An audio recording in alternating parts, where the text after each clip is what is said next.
안녕하십니까, 성도 여러분. 이 성남교회는 정말 복을 많이 받은 교회입니다. 말씀 잘 가르쳐주시는 목사님 계시지요. 노래 잘하는 선교사님 계시지요. 봉사 잘하는 집사님 계시지요. 장로님 빼면 안 되겠는데 뭐라 그럴까요? 교회 잘 치리하시는 장로님들 계시고, 이 교회는 정말 좋은 교회입니다. 따라서 하시기 바랍니다. 누구든지 성남중앙교회 오면 행복합니다. 희망이 있습니다. 사랑받을 수 있습니다. 이제 다 일어나시기 바랍니다. 다 일어나셔서요, 옆에 계신 두세 분 손 꼭 잡아주시면서 잠깐만 이 나와보세요. 이렇게 이 앞에 계신 분, 네, 나와보세요. 이게 꼭 끌어안으시며 사랑합니다. 자, 옆에 분 두 분, 세 분 시작하시겠습니다.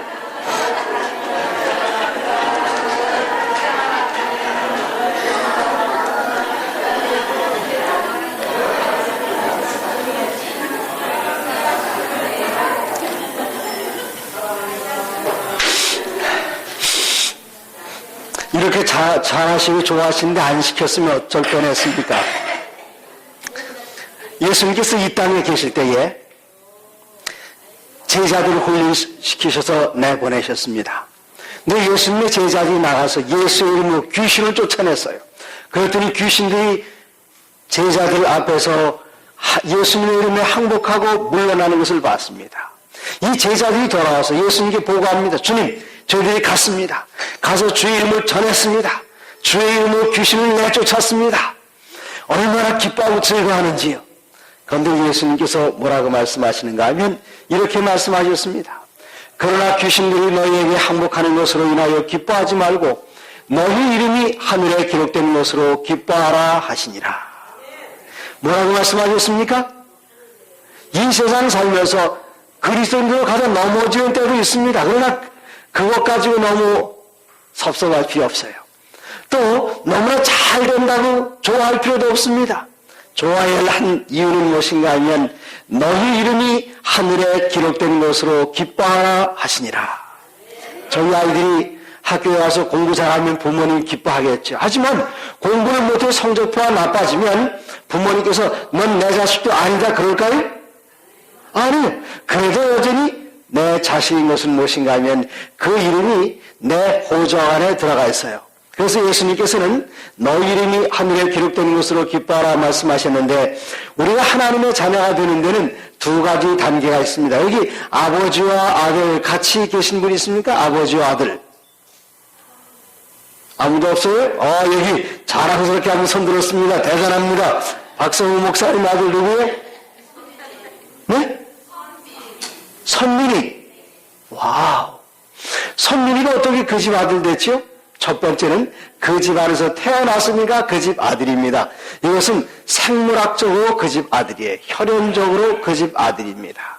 그런데 이 선민이가 그냥 그대로 내버려두면 그 집 아들 노릇 할 수가 없습니다. 그래서 반드시 이 아이는 초등학교 들어가기 위해서, 나중에 군대 가기 위해서 뭘 해야 되는가 하면 태어난 즉시 뭘 하는가 하면 경험 있는 선민이 아빠에게 물어보겠습니다. 뭐 하지요?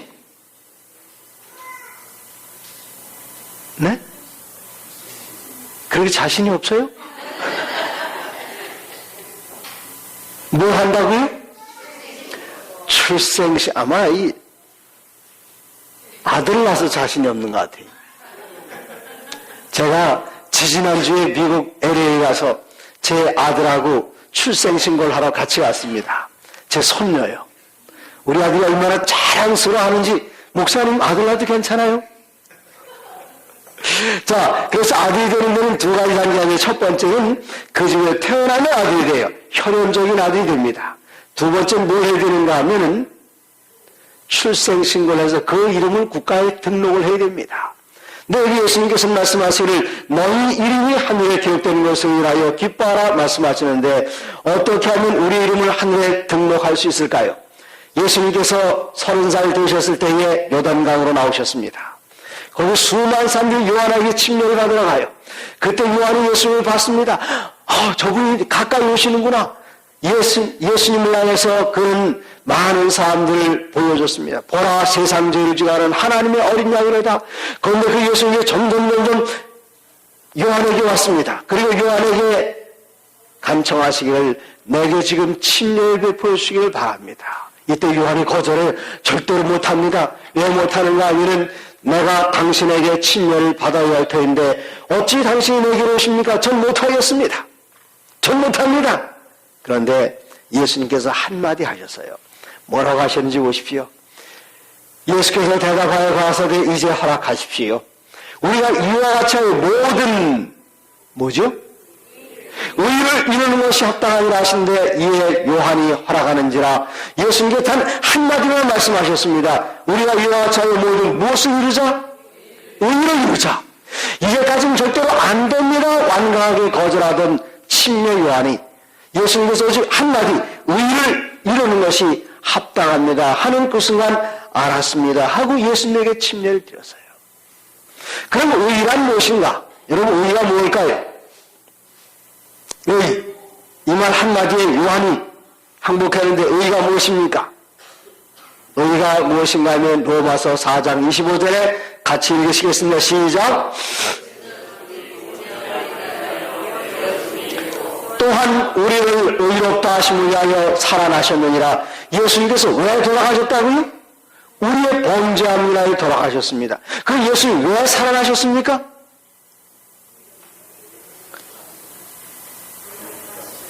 우리를 뭐 해주시겠어요?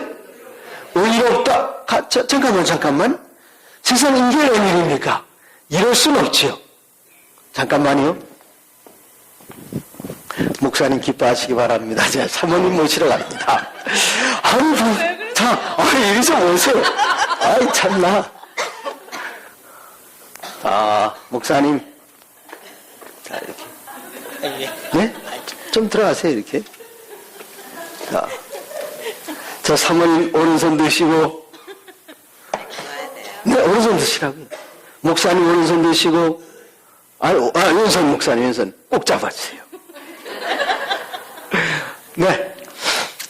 예수님께서 왜 돌아가셨는가? 우리의 죄 때문에 돌아가셨지만 왜 살아나셨는가 하면은 우리를 의롭다 하심을 위하여 살아나셨다 그랬습니다. 근데 요한에게 말씀하시기를 이제 허락하라. 이와 같이 하여 우리가 모든 무엇을 이루는 것이 합당하다? 의를 이루는 것이 합당하다. 조금 전까지 요한은 예수님을 어떻게 인식했는가? 우리의 죄를 지고 세상 죄를 지고 돌아가신 하나님의 어린 양이로다. 거기까지만 알았는데 이젠 그게 아니었습니다.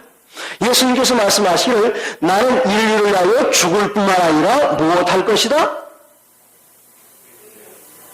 뭐 할 것이다? 부활할 것이다.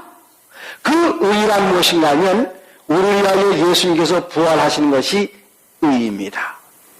그래서 로마서 6장에 보면 침례란 무엇인가 하면 예수님과 함께 첫 번째는 죽는 것입니다. 두 번째는 무엇인가 하면 죽은 사람 어떻게 하는 거죠? 장사 지내는 것입니다. 근데 장사 지내고 끝나면 아무런 소망이 없어요. 여기 뭐가 있습니까?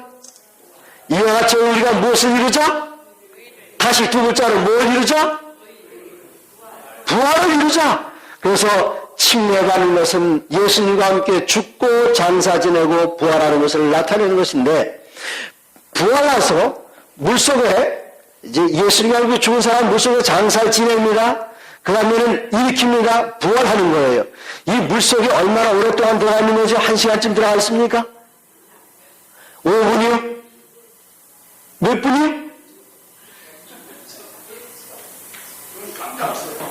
눈 깜짝아서 그냥 넣었다가 얼른 꺼냅니다. 왜 그런가 하면 우리는 예수님과 함께 부활하고 싶어서요. 이제 부활하고 올라올 그때에 여기 마태복음 3장 16절에는 예수께서 침례를 받으시고 곧 물에서 올라오실새 하늘이 열리고 하나님의 성령이 비둘기같이 내려 자기의 임하심을 보시더니 침례를 받자마자 선물을 받으셨습니다. 무슨 선물인가 하면 성령의 선물을 받으셨어요. 그리고 하늘에서 음성이 들려옵니다. 하늘로서 소리가 있어 말씀하시되 이는 내 사랑하는 아들이요 내 기뻐하는 자라 하시니라. 하늘의 출생신고 끝났다 그것입니다. 이제 여기 예수님을 개인의 구주로 영접하신 분들이 많이 계십니다. 그런데 아직까지 침례 안 받으신 분들 혹시 계십니까? 우리가 예수님을 믿을 때에 하나님의 자녀가 됩니다. 두 번째, 우리가 침례를 받을 때 우리 이름을 하늘에 등록하게 되어 있습니다. 여기에 오신 분들 가운데 아직 침례를 받지 않으신 분 계시면 예수님을 믿고 우리는 이미 하늘나라를 영접하기로 어제 저녁에 결심했어요. 예수님을 내 변호사로 영접하기로 결심했습니다. 그 순간 요한복음 1장 12절에 의하면 영접하는 자, 곧 그 이름을 믿는 자들에게는 하나님의 자녀가 되는 권세를 주었다. 권세를 주었다 그랬습니다. 그래서 예수님을 영접하신 분 첫째 날짜에 다 예수님 영접했습니다. 또 인도의 나라 그 나라가 올 때에 우리가 하나님의 나라에 들어가기를 간절히 소원한다고 다 결심했어요. 다 하나님의 자녀들입니다. 근데 이왕 하나님의 자녀가 되었으면, 이왕 박성호 목사님 댁에서 아들이 태어났으면 뭘 해요? 자신만만하게 아주 말씀을 부드럽게 하시는 목사님이십니다. 박 목사님 한번 해보시겠어요? 무슨 신고요?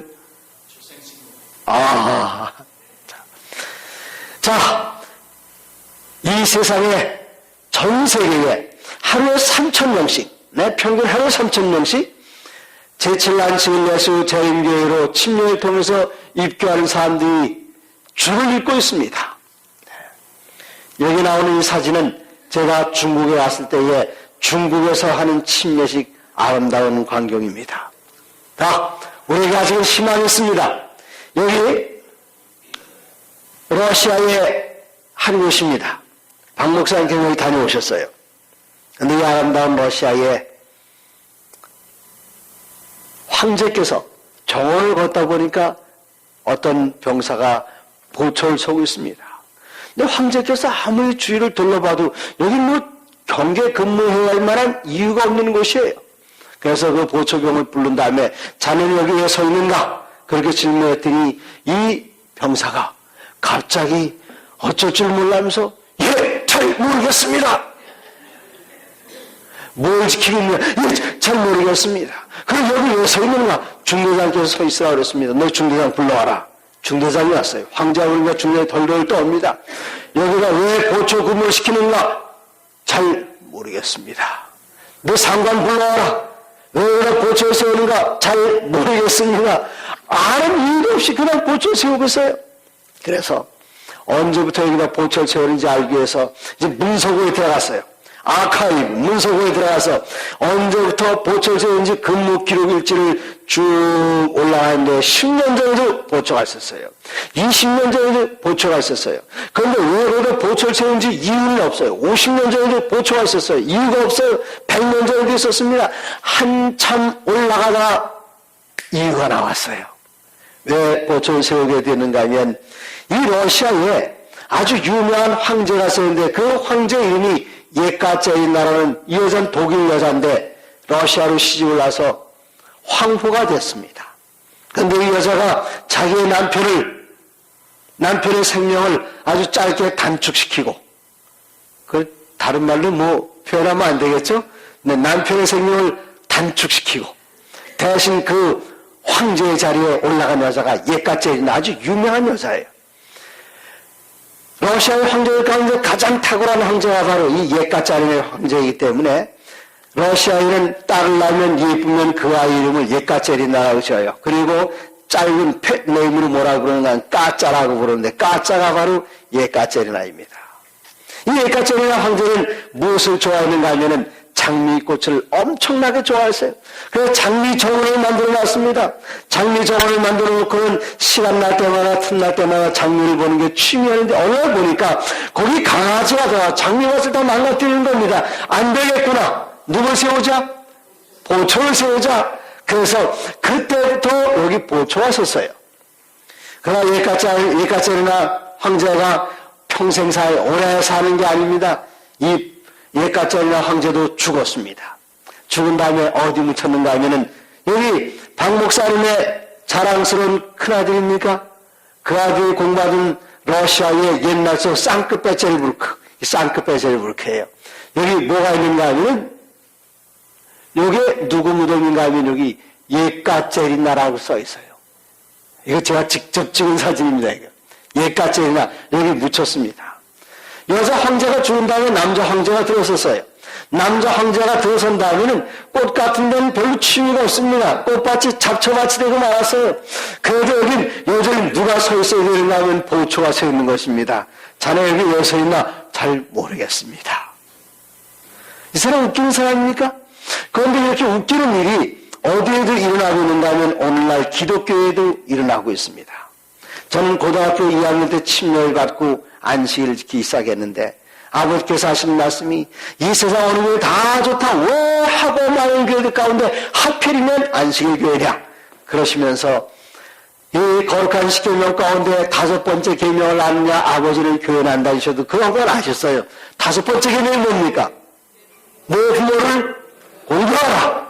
그래서 아버지께서 네 부모를 공경하라, 순종하라 말씀하시기 때문에 저는 토요일날 교회 다니면서 일요일날마다 제가 사는 시내 모든 교회를 다 다니면서 그 교회 목사님에게 여쭤봤습니다. 목사님, 왜 일요일날 예배를 드립니까? 그랬더니 목사님마다 이유가 똑같지 않아요. 다 달라요. 어떤 목사님 말씀하시기를 7번째 날이기 때문에 예배를 드린다 그래요. 7번째 날, 어떻게 해서 일요일 7번째 날입니까? 너 학교에 그 시간표 봐라. 시간표 보면 뭐라고 쓰는가 하면 월, 화, 수, 목, 금, 토. 그럼 뭐지요? 일요일. 와, 일요일이 몇째 날이에요? 7째 날인 줄을 알고 집에 와서 국어사전 딱 찾아봤습니다. 일요일 뭐라고 말했는가 하면 7요일의 첫째 날. 토요일은 뭐라고 써있는가 봤더니 7요일의 마지막 날 혹은 7째 날 그렇게 써있어요. 한국 사전에만 그런가 하고 영어 웹스터 사전을 찾아봤더니 영어 웹스터 사전에 똑같이 일요일은 주일 중 첫째 날이다. 그 말씀 틀렸어요. 일주일 기다려서 다른 교회 갔습니다. 다른 교회 갔더니 대한민국에서는 어느 날로 오느냐? 일요일 날로 옵니다. 그래서 이날 저날 따질 거 없다. 편한 날이 좋다 그러셨어요. 또 다른 교회 갔습니다. 이유가 다 달라요. 어떤 목사님께서 말씀하시길 뭐라고 말씀하시는가 하면은 죽은 예수가 좋으냐 산 예수가 좋으냐 산 예수가 좋습니다. 대답했더니 예수님 금요일날 돌아가서 토요일날 어디 계셨습니까? 무덤에 계셨으니 죽은 예수요 일요일 부활하셨으니 산 예수다. 그래서 우리는 산 예수를 믿는다. 와, 너무나도 멋있었습니다. 그런데 이 성경을 보니까 산 예수 예수님의 부활을 기념해서 일요일날 지키라는 말이 있어요 없어요? 누가 없다 그래요? 성경에 일요일날 부활 교회에서 예배 드리는 말이 있어요 없어요? 누가 그래요? 있어요. 어디 있는가 하면 레위기 23장에 나옵니다. 예수님의 부활을 기념해서 무엇을 하는가 하면은 요제절이라는 게 있어요. 요제절. 요제절은 안식일 다음 날 옵니다. 요제절은 뭔가 하면은 첫 번째로 익은 그 곡식을 갖다가 요자가 무슨 요자인가 하면은 애기 흔들어주는 거 뭐라 그러죠? 요람이라고 하잖아요. 그런 요자입니다. 흔든다는 요자예요. 뭘 흔드는가 하면 곡식단을 흔들어요. 안식일 다음날 일요일날 곡식단을 흔들어요. 해마다 이걸 했습니다. 무슨 요일날 했는가 하면 일요일날 했어요. 왜 그랬죠? 무엇을 기념하기 위해서요? 네? 아, 첫 수학 좋아요. 부활의 첫 열매 첫 수학. 무엇을 기념하기 위해서? 예수님의 부활을 기념하기 위해서 이스라엘 백성들은 해마다 안식일 다음날 요제절날 흔들어. 네, 흔들었습니다. 그러니 예수님의 부활을 기념해서 일요일날 지키는 말 있어요 없어요? 아, 지금 말씀드렸는데 대답을 안 하시네? 있어요 없어요? 네? 듣고 보니까 있어요? 정말 있어요. 그런데 6월절 양자가 지내는 게 언제 끝났는가 하면 예수님이 십자가를 들어갈 때 없어졌던 것처럼 이것도 언제 없어졌는가 하면 예수님 부활할 때 없어졌어요.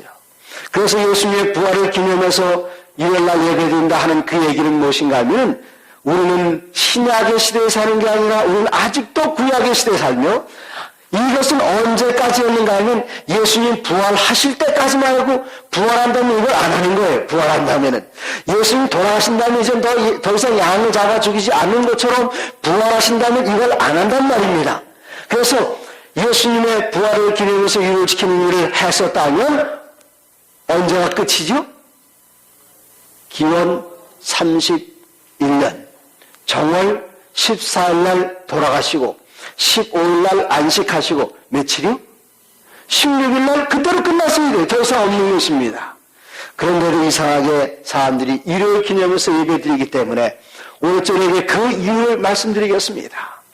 여기 다니엘 7장째에 오면 바벨론왕 벨사살 원년에 다니엘이 그 침상에서 꿈을 꾸며 뇌 속으로 이상을 받고 그 꿈을 기록하며 그 위에 대략을 진술하니라. 이제는 느부갓네살이 꿈꾸는 게 아니라 누가 꿈을 꾸고 있습니까? 다니엘이 꿈을 꿉니다. 무엇을 봤는가? 꿈속에서 이상을 봤는데 하늘에 네 바람이 큰 바다로 몰려불더니 큰 짐승 넷이 바다에서 나왔는데 그 모양이 각각 다르니 이해가 금방 옵니까? 이 말씀 읽으시는데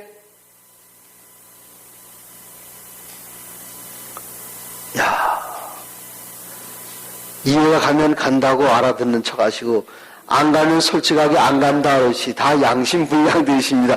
이해 가요 안 가요? 네?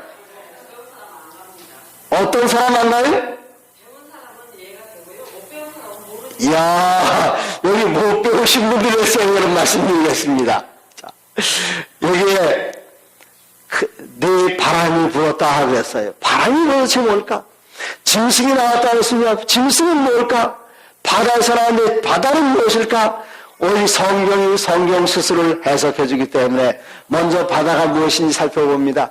요한계시록 17장 15절에 보면 내가 본 바 음녀에 앉은 물이 많이 모이는 곳, 음녀에 앉은 물은 백성과 무리와 열국과 방언이라 사람이 많이 모이는 곳을 뭐라고 그랬는가 하면 바다라고 그랬어요. 그러면 바람은 무엇일까요? 예레미야 4장에 보면 그 49장에 보면 바람은 무엇을 나타내는가 하면 전쟁을 나타냅니다. 하나님의 심판을 나타냅니다. 바람을 한문 글자로 뭐라고 쓰죠? 바람? 풍.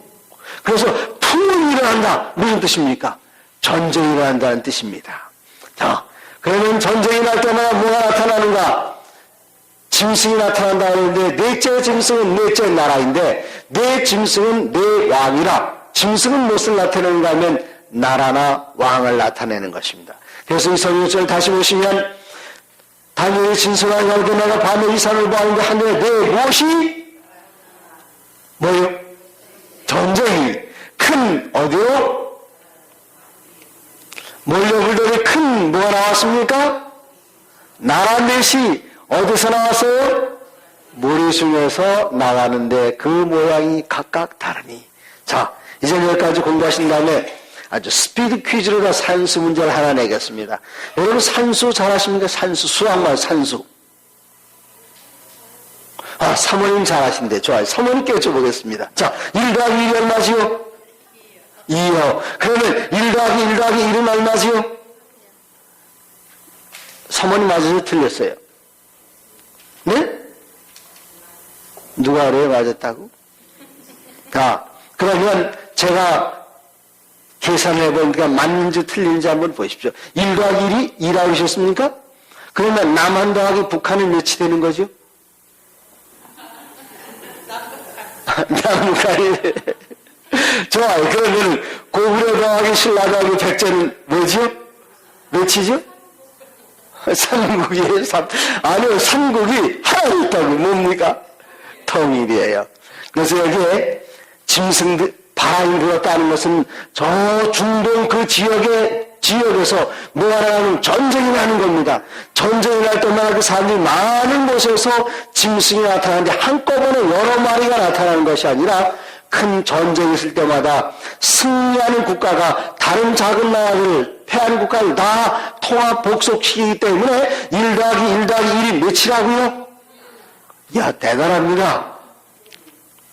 근데 첫 번째 짐승이 등장하는데 첫 번째 짐승은 무엇과 같은가 하면 사자와 같은데 독수리의 날개가 있다 그랬습니다.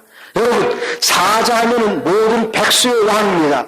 독수리는 날짐승 중의 왕입니다. 왕중왕끼리 아주 조합이 참 좋습니다. 그런데 저런 짐승을 보신 적이 있으신가요? 없어요? 전 본 적이 있어요. 어디서 봤는가 하면 제가 어렸을 때 대전에서 나오는 비사표 성냥가게 있었어요. 자, 여기 보십시오. 우리가 첫째 날 저녁 노란색의 꿈을 꿨던 그 꿈으로 다시 돌아가시는데, 이 거대한 신상의 첫 번째 부분이 금월견 머리 바벨론 제국이었습니다. 바로 그 나라 바벨론을 표상하는 동물이 무슨 동물이었는가 하면은 사자였습니다. 사자. 제가 시카고 살 때에 그 시카고에 있는 세계에서 유명한 오리엔탈 인스티튜트라는 그 박물관이 있는데, 그 박물관에 가보면 이 박물관 안에 들어가 보니까 뭐가 있는가 하면 이런 게 있어요. 이거 어디서 가지고 왔는가 하면 바벨론의 전문 이슈타르 게이트에서 그대로 띄운 겁니다. 제가 사진을 찍으려고 하니까 사람 막 쫓아가지고 사진 찍지 말래요. 왜 못 찍습니까? 이게 진품이래요. 근데 제가 찍었을 것 같아요? 안 찍었을 것 같아요? 어떻게 하십니까? 여기 있잖아요. 바벨론을 표시하는 동물입니다. 자, 그런데 정말 대단한 나라였어요. 근데 이번엔 누가 나타나는가 하면 두 번째, 그 둘째는 무엇과 같은데? 곰과 같은데, 몸 한편을 들었고 이 쌓이는 새 갈빗대가 물려있다 그랬습니다. 첫 번째 사자, 독수의 날개가 있는 사자는 왕중왕을 표상하게 넉넉했습니다. 여기 곰하면 곰의 특징은 뭡니까? 곰의 특징. 힘이 세다. 좋습니다. 어디 가면 미련하다 그런 사람들이 있는데, 미련하다 그러면 미련한 분들이 미련하다 그렇게 대답합니다. 왜 그런가 하면 우리나라 들짐승 중에 IQ가 제일 높은 동물이 곰입니다. 그래서 옛날 북한에서는 곰을 사육하는데, 제가 이 곰이 IQ 높다 그랬더니 미국에서 설교할 때 김근혁 장로님이라는 분, 북한에서 월남하신 분이신데 그분이 말씀하시기를 권 목사 말이 맞다고 말씀하시면서 이 북쪽에서는 소를 기르는 것보다 곰을 기르는 게 훨씬 더 낫다 그랬어요. 곰은 어떤가 하면 직립보행이 가능해요. 그래서 농사를 다 추수한 걸 딱 거둬놔두면 곰은 딱 잡아가지고 착착 걸어가서 이 창고에다 딱 집어넣을 수 있는 그런 능력이 있어요. 그거 모르셨죠? 네, 이 곰은 또 무슨 일까지 하는가 하면 애도 볼 줄 압니다. 그래서 제가 어렸을 때 할머니께서 하신 말씀이 곰이 보내서 아기를 자장자장하면 안 된다 그랬어요. 엄마가 일하러 나갈 때 요람에다 아이를 위해서 곰에게 주면 곰이 흔들어줘요. 그러다 이제 저녁 때 엄마가 들어옵니다. 애가 엄마 보면 하고 젖달라고 울어요. 그럼 엄마가 젖을 물리고 애가 잘 자려고 하다가 잠투정하느라 울면 엄마가 어떻게 하는가 하면 자장 자장 자장 하는데 이튿날 곰이 애를 보다가 애가 울면 애를 옆에 딱 들고 자장 자장.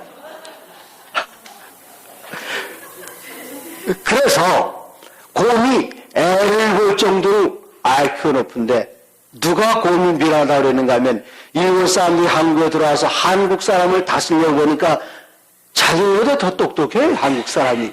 그래서 이걸 어떻게 하면 좋겠는가? 식민지에서 엉뚱한 걸 가르칩니다. 대한민국 지도는 무슨 모양으로 생겼는가 하면 저 대륙을 향해서 포효하는 호랑이 형상인데 영일만 요 하나만 딱 갖다 놓고 이건 토끼꼬리라 그랬어요.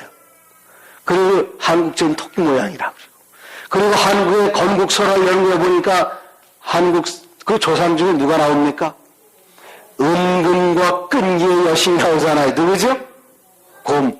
어쩌면 이게 곰처럼 미련해야. 그런 얘기를 35년 동안 듣다 보니까 곰이 미련한 줄 아는데, 아니요, 곰은 절대로 그렇지 않습니다.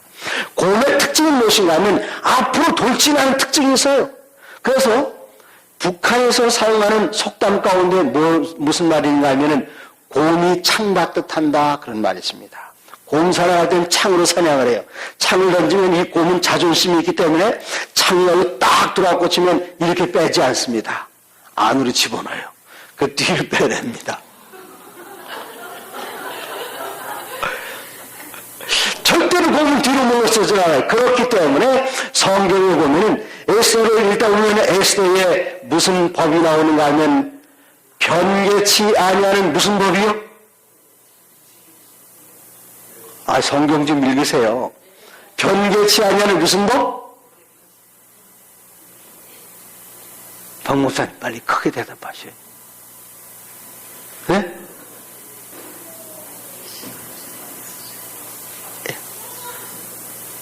무슨 법이라 그래요?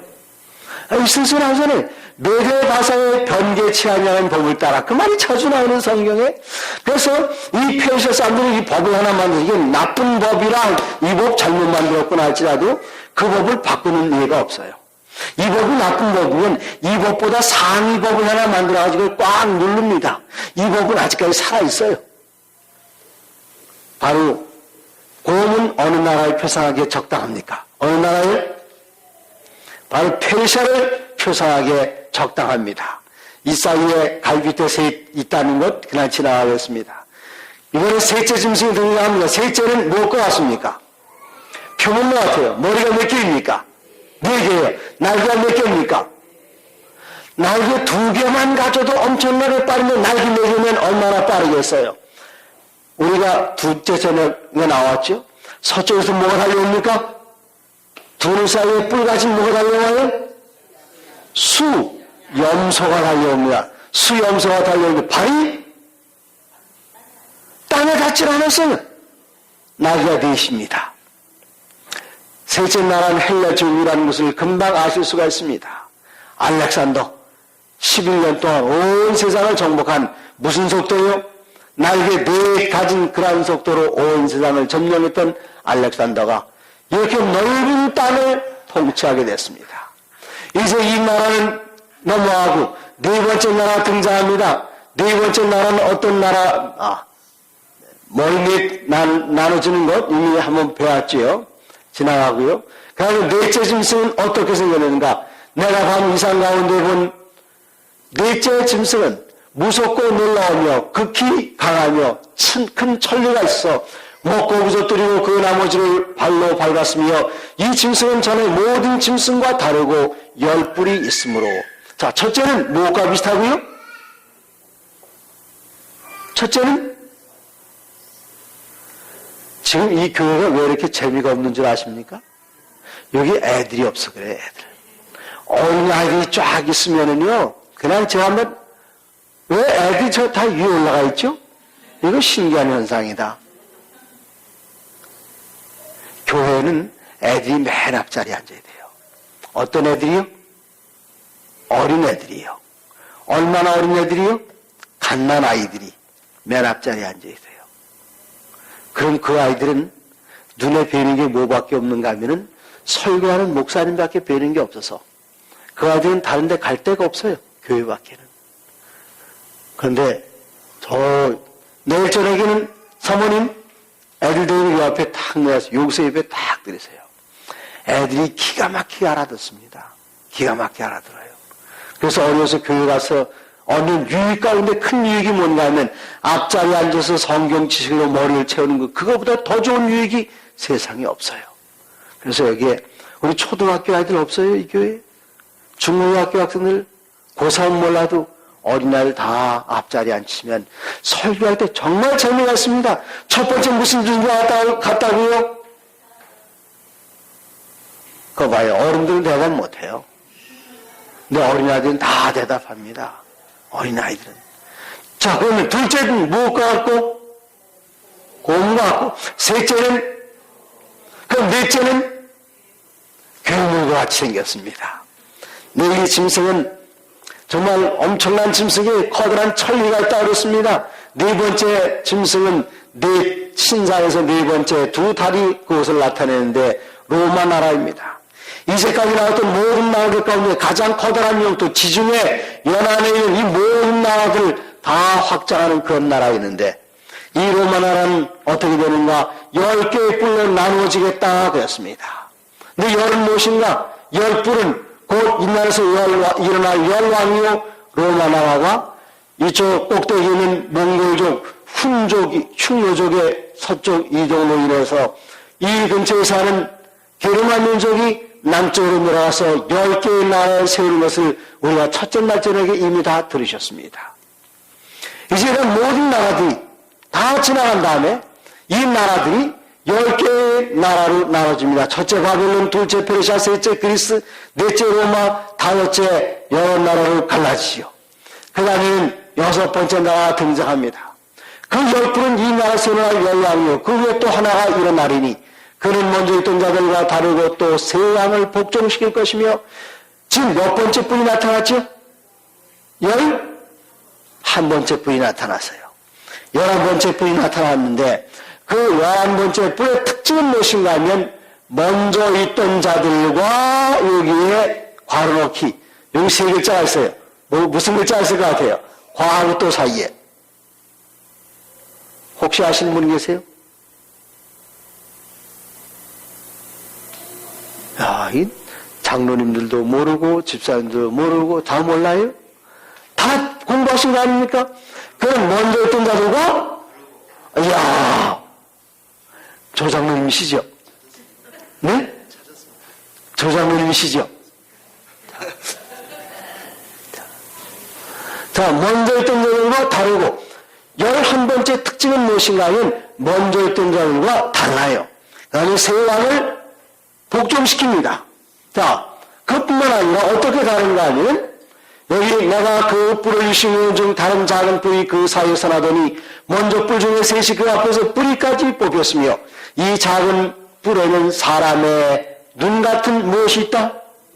뿔에 눈이 있어요. 근데 그리고 뿔에 뭐가 있습니까? 입이 있어요. 뭐 하는 입인가 하면 그냥 사근사근 속삭이는 입이 아니라 뭐 하는 입이요? 아주 큰 나라는 입입니다. 그런데 이 작은 뿔은 새 왕을 복종시킨다 했어요. 그래서 그 눈은 보통 눈이 아니라 눈의 종류가 두 가지가 있습니다. 무슨 눈이 있는가 하면 시어머니의 눈과 며느리의 눈이 있어요. 같은 눈, 다른 눈. 다른 눈이에요. 요즘은 좀 많이 달라졌습니다만은 옛날에 시어머니의 눈은 며느리가 집안 재산을 친정으로 빼돌리지 않나 다 보는 뭐 하는 눈이죠 지금? 네, 감시하는 눈이 감시하는 눈. 그럼 며느리 뭐 하는 눈입니까? 눈치 보는 눈이요. 그런데 이 눈은 무슨 눈이냐? 온 세상을 감시하는 그런 눈입니다. 또 입이 있어 큰 말을 하였느니라. 입도 두 종류가 있어요. 누구 입과 누구 입이 있죠? 큰 입과 작은 입이요? 그런 거 말고요. 시어머니 입과 며느리의 입. 시어머니 입은 뭐 하는 입입니까? 지도하고 가르치는 입이에요. 모름지기 장맛은 이래야 하느니라. 그건 가르치잖아요. 며느리 입은 뭐 하는 입입니까? 시어머니? 요즘은 흉보는 일입니까? 옛날은 안 그래요. 어머니에 가서 어머니 여든이신데 어쩜 이렇게 고우시죠? 젊었을 때 앵두나 우물가에서 동네 총각들 가슴 깨나 뭐 하는 입? 그런데 이 입은 무슨 입인가 하면 뭐 하는 입입니까? 명료하는 입입니다. 새 왕을 복종시킬 만큼 큰 능력을 가졌기 때문에요. 그럼 이 작은 뿔의 정체는 무엇인가? 먼저들과 다르다 그랬습니다. 이게 뭐지요?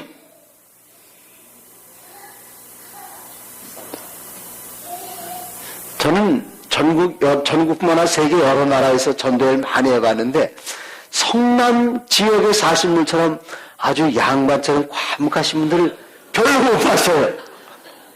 이게 보여드리면 어쩌면 설마 이게 뭡니까? 네? 전화번호부에 전화번호부. 네 전화번호부를 가만히 들여다보시면 뭐가 나오는가 하면 여기에 로마 교황청 대사관이 나옵니다. 이 전화번호가 보통 전화번호부가 아니라 여기는 다 대사관 아닙니까? 레바논 대사관, 영국 대사관, 오만 대사관, 리비아 대사관 다 대사관들인데 여기 로마 교황청 대사관이 나와요. 무엇을 나타내는 것입니까? 로마 천주교회는 기독교 단체일 뿐만 아니라 하나의 정치적인 국가단체라는 것을 알게 됩니다. 로마 교황청 대사관만 서울에 와 있는 게 아니라 우리나라 제2의 공간을 보면 여기 제2의 공간이 쭉 나오죠. 오른쪽 아래에 보면은 홀리 시가 있습니다. 누가 있는 곳인가? 교황이 있는 그곳에 우리나라에서 로마 교황청 바티칸에다가 대사를 파견했습니다. 로마 천주교회는 달라요. 이제까지 있던 모든 나라들은 다 정치적인 국가였습니다. 바벨론, 페르시아, 그리스, 로마, 그리고 10개의 나라는 다 정치적인 국가였는데 이번에 나타난 그 나라는 뿌리이기 때문에 정치적인 국가이면서 또한 무엇인가 하면 종교적인 세력인 것입니다. 우리 두 분에서 앞자리 예약을 하겠습니다. 장로님, 앞자리 좀 모시고 오시죠. 앞자리로요. 앞자리. 앞자리. 좋습니다. 조장님 옆자리요. 선생님, 대단히 감사합니다. 환영합니다. 환영하십니까, 여러분? 네. 오늘 3일째 나오십니다. 네. 대단히 감사합니다. 그래서 이 11번째 나타난 그 작은 뿔은 정치적인 국가이며 종교적인 단체라는 것. 그래서 먼저 했던 것과 다릅니다. 이전에 나아간 모두 정치적 국가였지만 교황 로마는 정치적 절대 국가이면서도 종교적 군주 국가라는 점에서 어떻게 다른가? 크게 다르다 그랬습니다. 이전의 왕국들은 사람의 몸을 다스렸지만 교황은 사람의 영혼까지 다스립니다. 다른 나라들은 자국 내에 있는 영토 안에 있는 백성들만 다스리지만 교황 로마는 영토와 민족에 관계없이 각 족속과 방언과 나라를 다스리는 범세계적 국가라는 점에서 앞에 있던 자들과 다른 것입니다. 그런데 이 나라, 여기는 먼저 있던 자들과 다를 뿐만 아니라 새 왕을 복종시킨다 그랬어요. 10개의 나라로 갈라졌죠. 이 10개의 나라로 갈라졌는데 로마 천주교회는 첫 번째로 493년에 헤를라이를 멸망시킵니다. 그 다음에 반다를 멸망시킵니다. 그리고 538년에 동고트를 멸망시켜요. 로마 나라에 군대가 있습니까? 로마 교황청이 가면 군대가 있어요. 누가 있습니까? 스위스 군병들이 여기 투구 쓰고 창 들고 다 이러고 중세시대 복장을 이러고 서 있어요. 로마 교황청을 지키는 군대입니다. 스위스 용병들이에요. 그러나 스위스 용병 갖고 한 게 아닙니다. 여기 로마 천주교는 어떻게 했는가 하면은 이거 뭐지요? 제2 오랑캐는 오랑캐로서 제압한다 이거예요. 여기 박 목사님하고 제가 싸우면 누가 일 것 같아요? 네? 아이, 백전노장이 낫지 않습니까? 누가 일 것 같아요? 여보, 누가 일 것 같아요? 아니, 난 별로 아무도 없네, 이거. 네? 아니, 여기, 이 방목. 네. 힘을 못 써요.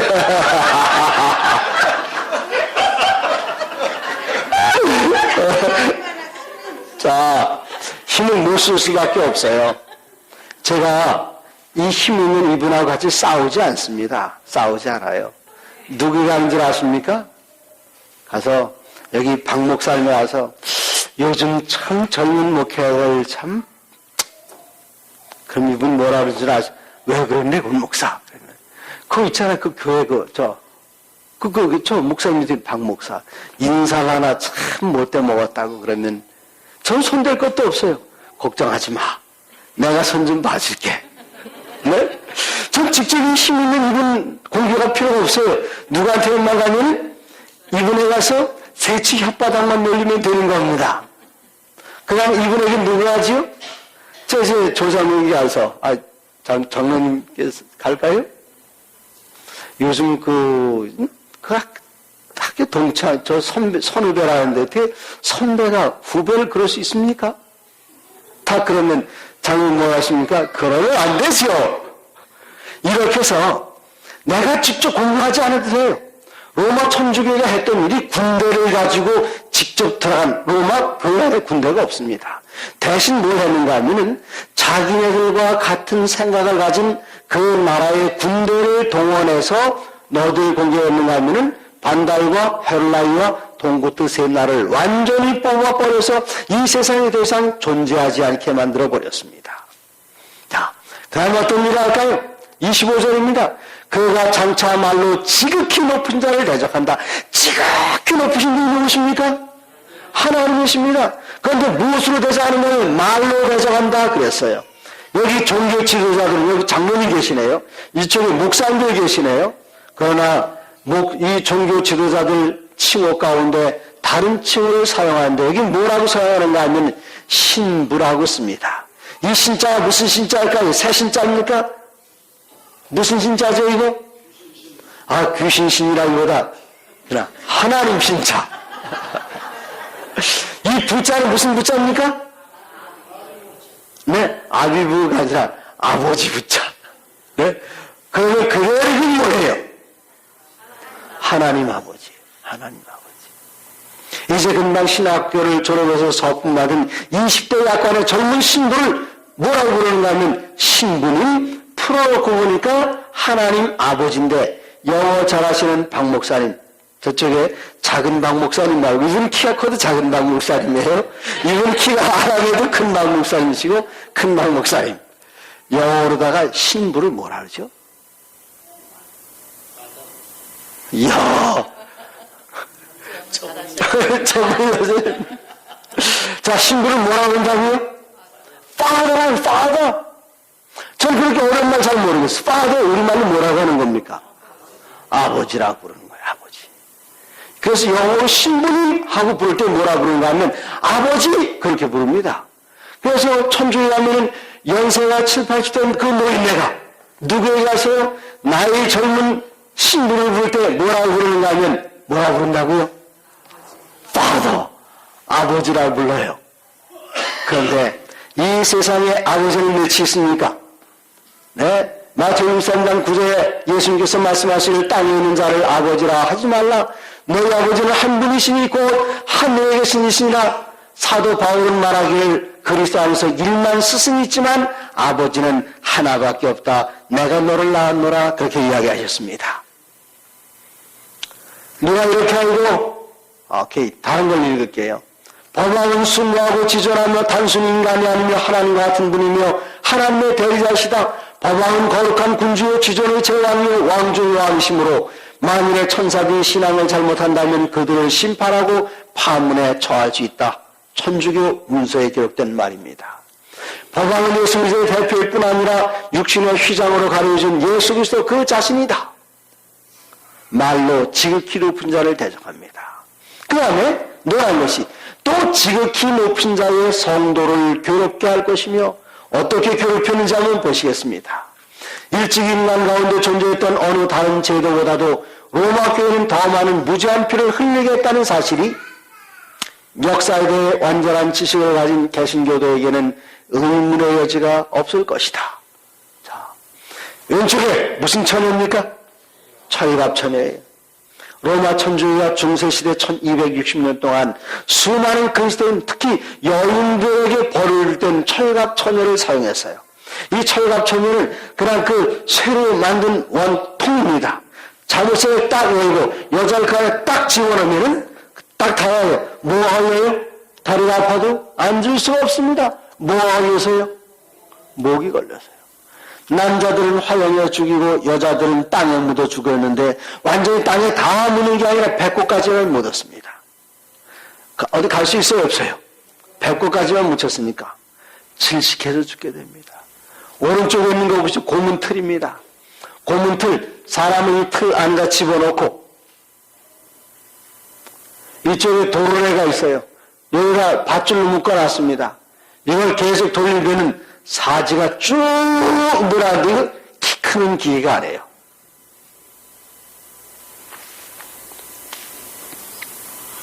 여기 보십시오. 사람을 묶어가지고 빙글빙글 돌리는데 우주선 조종사 훈련하는 게 아닙니다.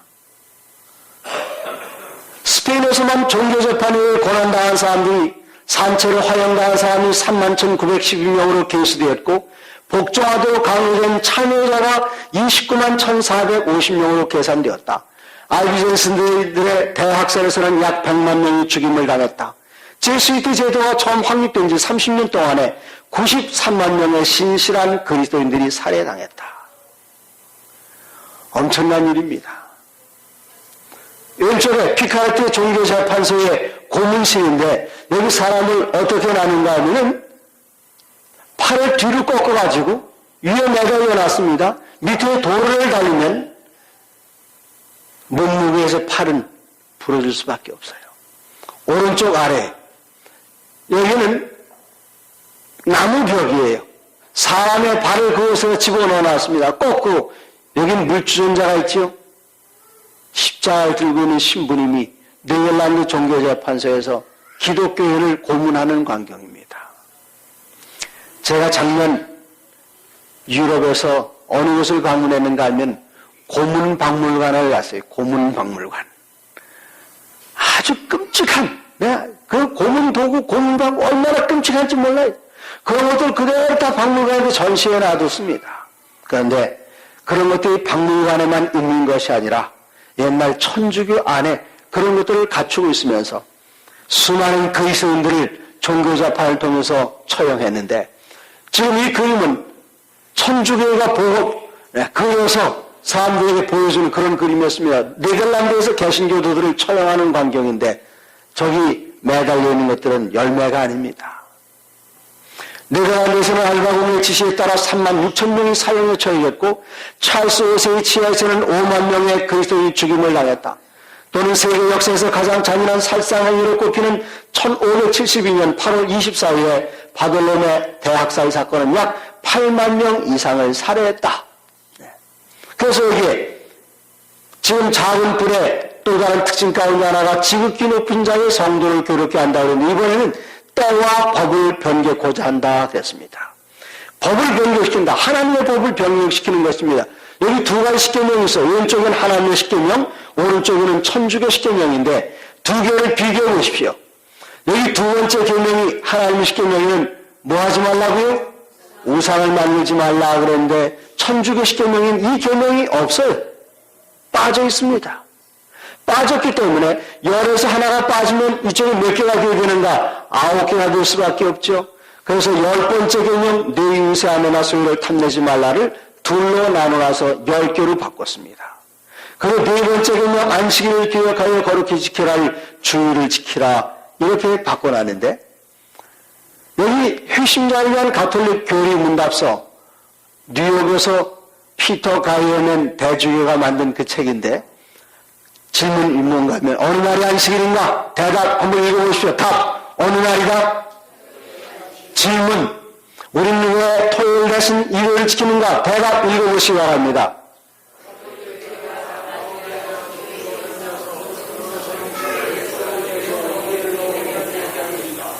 왜 일요일날 연결된다고요? 천주교회가 토요일에서 일요일로 옮겼기 때문이라 그랬습니다. 천주교 가톨릭 사전 4권 153쪽에는 가톨릭 교회는 안식일을 일주일 중 7째 날인 토요일에서 첫째 날인 일요일로 변경한 후 십계명의 셋째 계명을 고쳐 일요일을 주일로 지키라고 했다. 지금 이 책은 천주교 베스트셀러 가운데 하나인 천주교 교리문답 박도식 신부님이라 쓴 책인데 천주교 서점 어디 가나 이 책을 다 구할 수 있습니다. 십계명에 대해서 이렇게 설명합니다. 누가 분류했는가? 아우구스티노 성인께서 다음같이 10가지로 분류하였다. 성경에는 십계명이라는 단어가 나와요. 그 얘기는 뭔가 하면 하나님께서 이미 분류해 놓으신 것이 어거스틴이 분류한 것이 아니란 말입니다. 여기는 두 번째 계명이 없어졌죠? 네 번째 계명은 바뀌었죠? 10번째 계명은 둘로 나누는 것을 보이는데 여기 또 다른 천주교와 개신교 같은 박도식 신부님이 쓴 책을 그대로 카피해서 여러분에게 보여드리는 겁니다.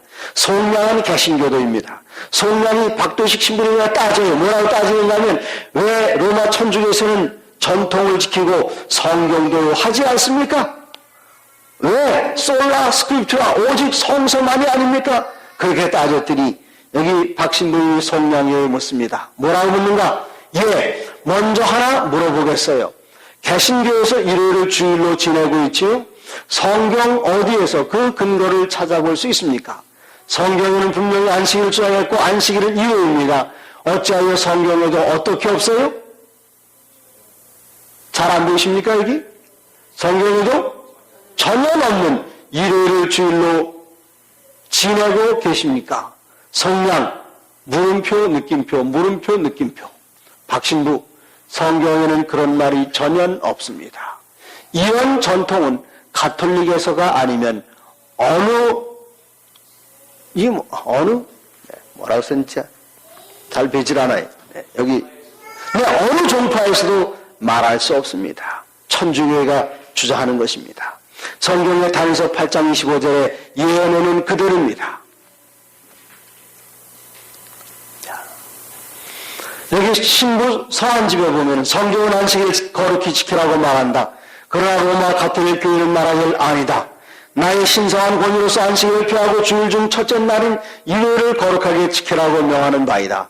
마지막으로 말하노니 교회 전통은 성경보다 위에 있다고 선포하는 바이다. 우리는 우리의 교리를 전통에 기초하는 것이다. 그렇게 이야기했습니다.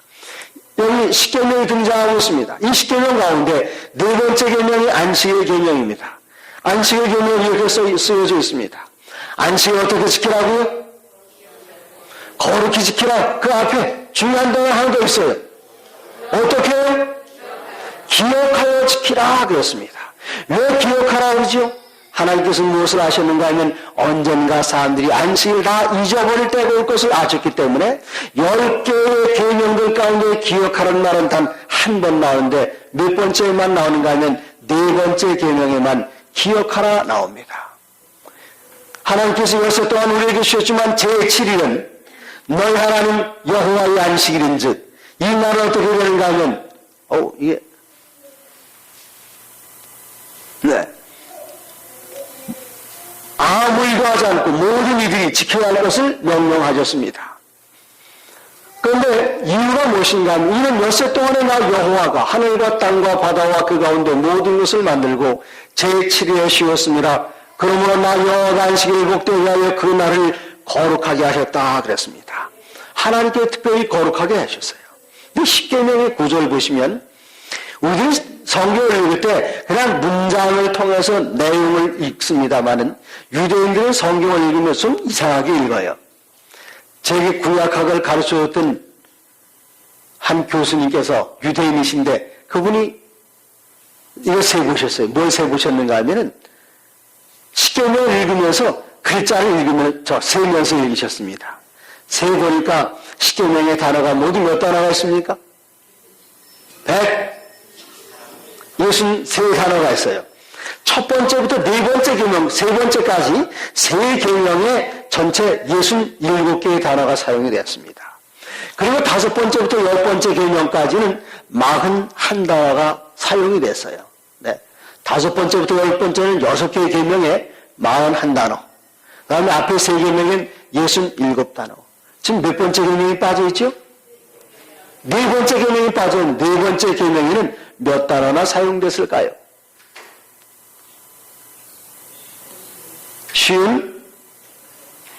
55개의 단어가 사용이 되어 있습니다. 그런데 여기 십계명은 163개의 단어들 가운데 맨 가운데 나오는 세 단어는 몇 번째 단어일까요? 맨 가운데 나오는 단어는 몇 번째 단어일까요?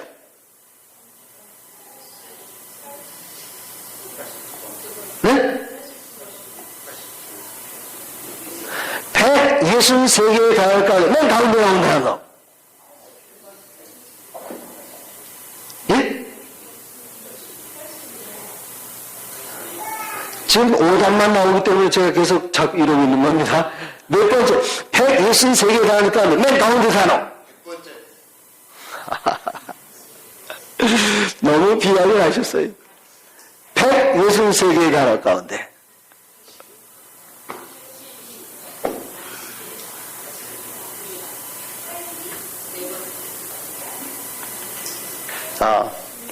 여기 맨 가운데 나오는 단어는 몇 번째 단어입니까? 가장 중앙에 나오는 단어가 81번째 단어예요. 81번. 네, 두 번째가, 82번째가 맨 가운데입니다. 83번째가 중앙에 나오는 세 단어들을 보시면 이 단어들입니다. 맨 가운데 하나님 여호와 안식일. 이것은 옛날 그 십계명에 어떤 구조로 되어 있는가 하면 중동의 봉신조약의 구조로 되어 있어요. 봉신조약은 무엇인가 하면 여기 커다란 나라가 있고 작은 나라가 있습니다. 작은 나라 임금은 큰 나라를 섬기는 나라 임금입니다. 그래서 이 제도를 봉신제도라고 그래요. 근데 봉신제도는 첫 번째 뭐가 등장하는가 하면 전문이 나타납니다. 그 다음에 약속이 나타나요. 그리고 맨 끝에 뭐가 나타나는가 하면 이 조약을 지키지 않으면 신들이 어떻게 벌을 내릴지 나타나고, 그 다음에 봉신조약의 맨 가운데 무엇이 있는가 하면 그 높은 나라의 임금의 이름이 들어가 있는데, 여기 무엇이 들어가는가 하면 81번, 82번, 83번째 단어들 내 하나님 나 여호와, 여호와의 안식일인즉 이 세 단어가 들어갑니다. 하나님과 하나님 백성들 사이에 가운데 도장을 찍는 개념으로서 바로 이 세 단어가 사용이 된 것입니다. 자, 안식일을 기억하여 거룩시키라. 왜 이 날을 지키라고 말씀하셨는가 하면은 이유가 나옵니다. 이는 설명입니다. 이는 나 여세 동안에 나 여호와가 하늘과 땅과 그 가운데 모든 것을 만들고, 그럼 모든 것을 만들 때 누가 포함되어 있는가 하면 여러분과 제가 포함되어 있는 것입니다. 모든 것을 만들고. 갑자기 이런 사진이 등장했는데요. 무슨 사진입니까?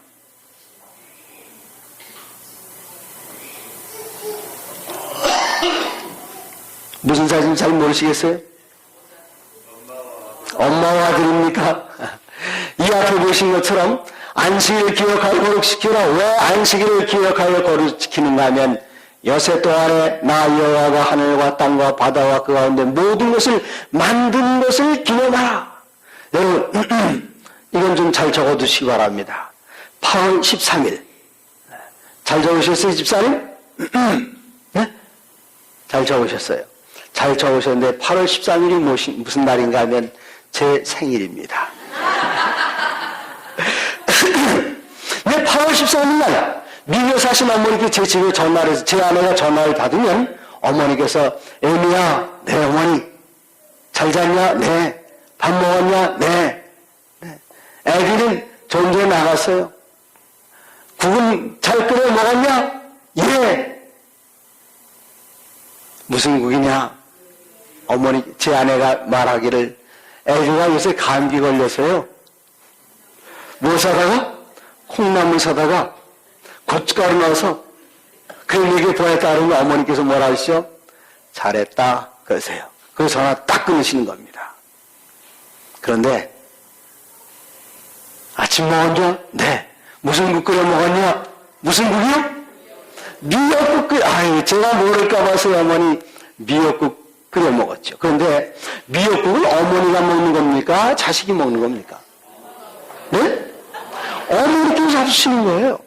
창세기 2장 1절로 3절에 보면은 7째 날이 이럴 때 누가 안식하셨는가 하면은 하나님이 안식하셨어요. 하나님이 안식하셨어요.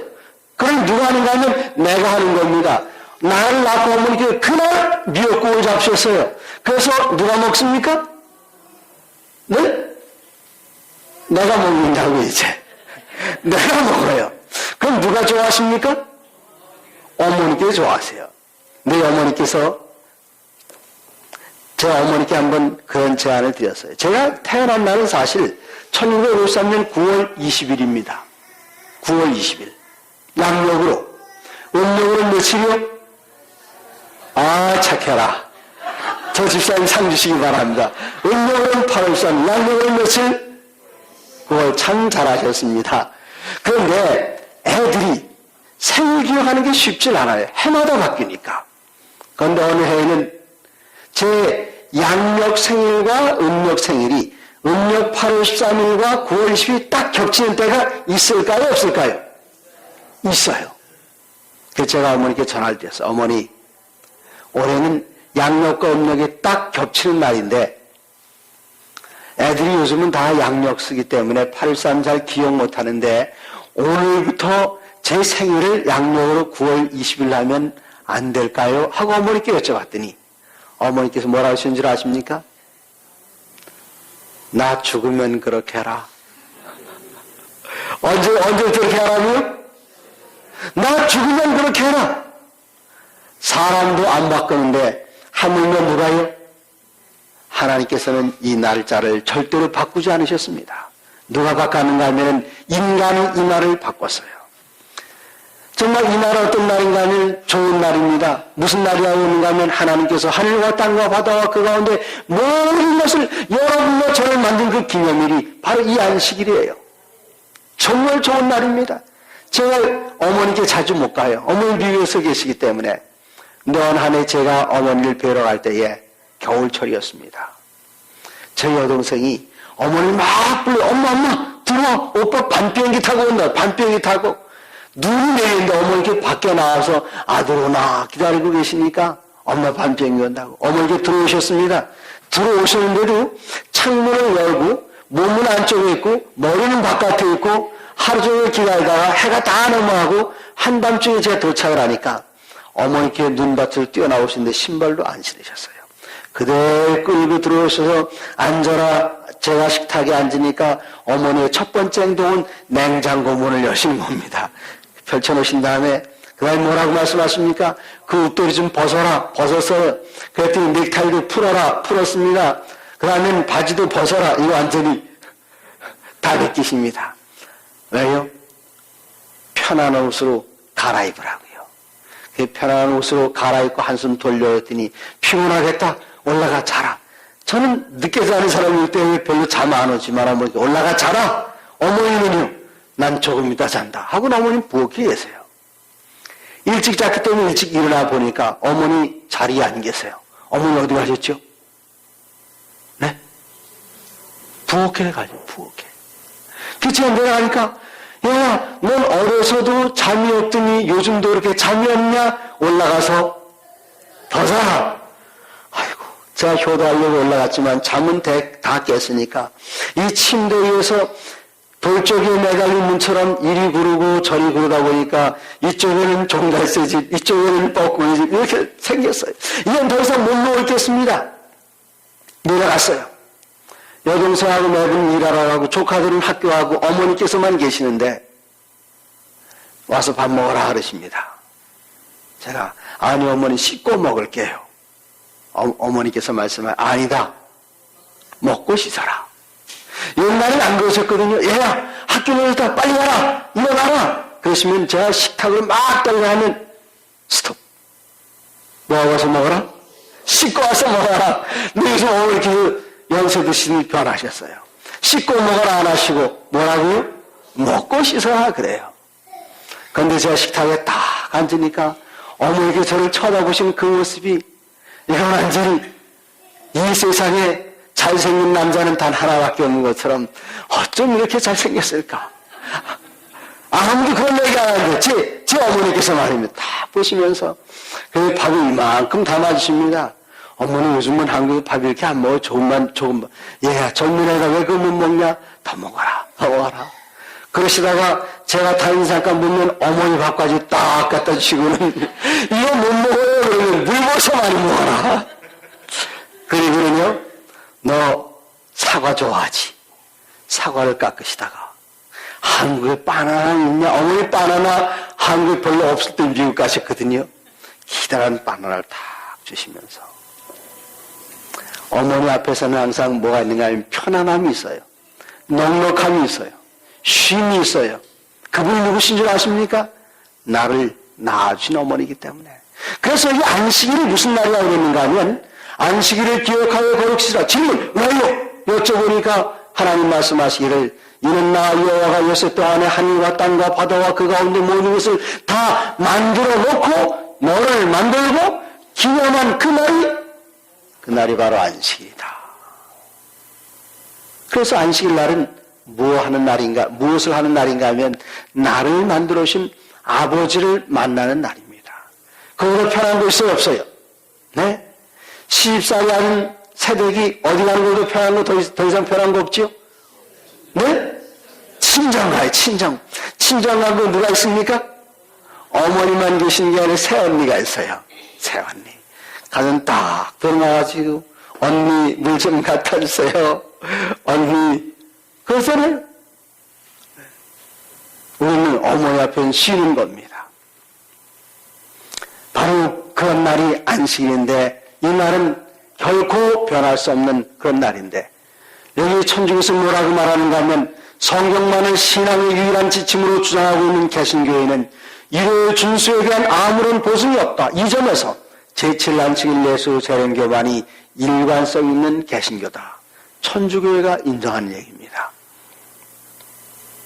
자, 그 다음에 성도는 그의 손에 붙인다고요. 한때와 두때와 반때를 지내리라 그랬습니다. 한때, 두때, 반때를 지낸다. 아하, 이거, 네. 한때, 두때, 반때는 세때 반입니다. 이때는 곧 연인데, 좀 부지런하겠습니다. 1일 1년이라는 거 다 배우셨죠? 한때, 두때, 반때, 그러면 모두 몇 때인가 하면 세때 반이 되는데, 한때가 년이라면 1년이 모두 3년 반이면 모두 몇 달이죠? 42달. 42달. 열에 가려면 하루를 30일 계산, 한 달을 30일 계산합니다. 그럼 42 곱하기 30은 몇이죠? 1260일입니다.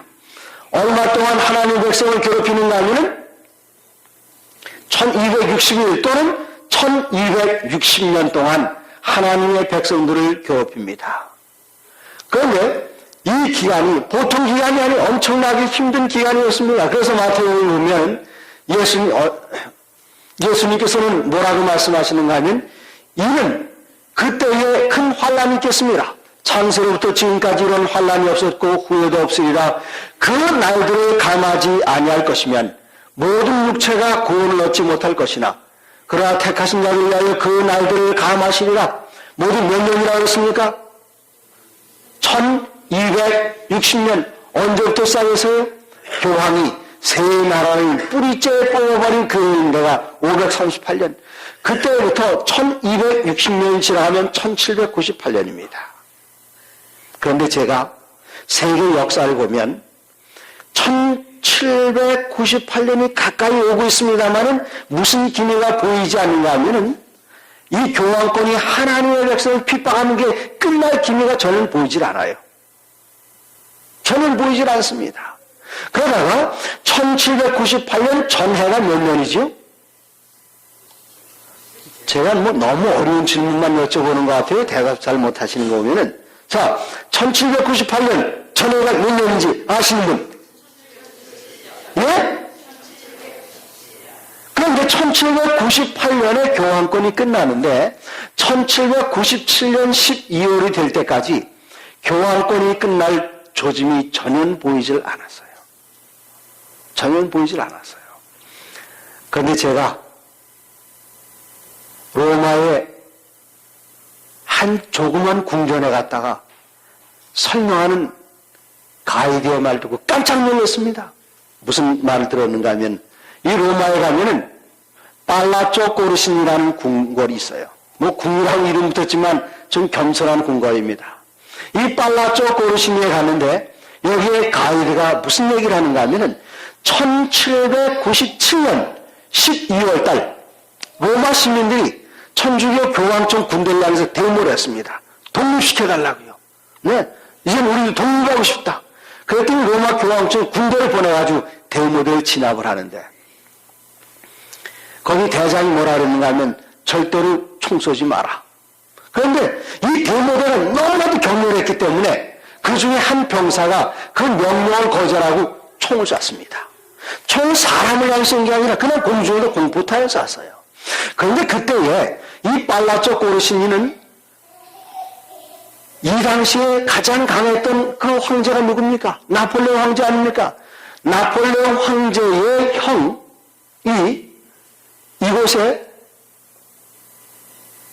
로마의 대사로 왔어요. 프랑스 대사로. 프랑스 대사로 와서 팔라조 꼬르신이 이것을 프랑스 대사관 관저로 사용을 했습니다. 그런데 나폴레옹 형이 이제 여기 와 있는데 나폴레옹의 처제가 그 다음날 시집을 가요. 시집을 가기 때문에 누가 와 있었는가 하면은 파리에서 장군이 하나 와 있었어요. 그 장군이 왜 왔는가 하면은 나폴레옹의 형의 동서가 되기 위해서 처제의 남편이 되기 위해서 거기 와 있었어요. 그 사람 이름이 뭔가 하면은 두포 장군입니다. 이 조셉 나폴레옹 보나파르트